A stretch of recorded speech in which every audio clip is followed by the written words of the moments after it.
Hol is lenne más? A szerda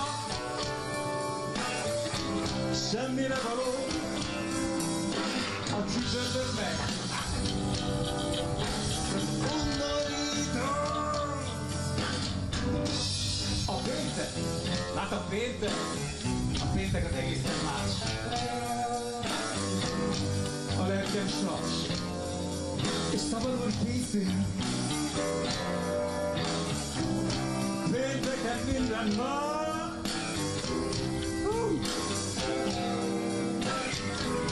A lelkem sas, és szabadon készül. A kedvenc évő, szombaton varázsol.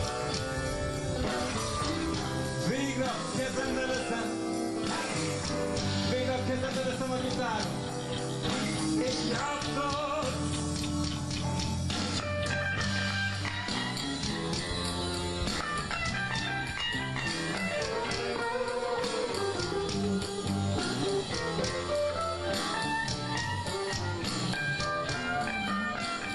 Meséljenek egy kicsit az együttesről. Mikor alakult, hogyan alakult?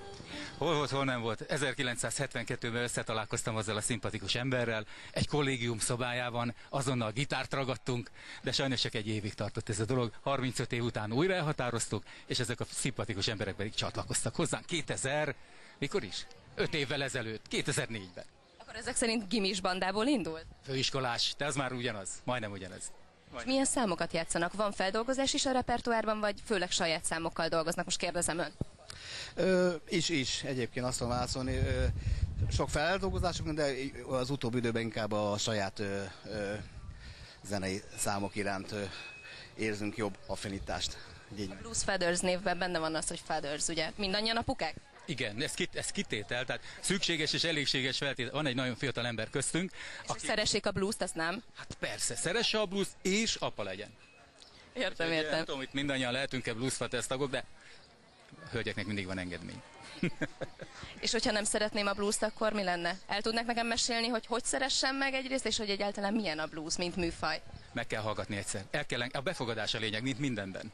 El kell engednie magát, és érezni ezt az érzést, ezt a hullámzást. Ez semmivel se hasonlítható. Miben különbözik mondjuk a rock and roll-tól, vagy a jazz-től a blues, mint műfaj? Hát a blues a műfaj a zenének az alapja, az összes zene innen származható, innen nőtte ki magát a rock and roll, a rock, mindenfajta zenei, tehát a blues az alap. Jól gondolom, hogy a blues ilyen, mintha balladák lennének, főleg? Igen, van benne ilyen, így van. Van ilyen alapja, így van. Ki milyen hangszeren játszik? Én szólógitározom.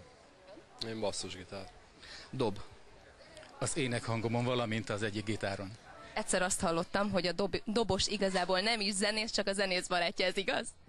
Azt szokták mondani, de mi közben összebarátkoztunk.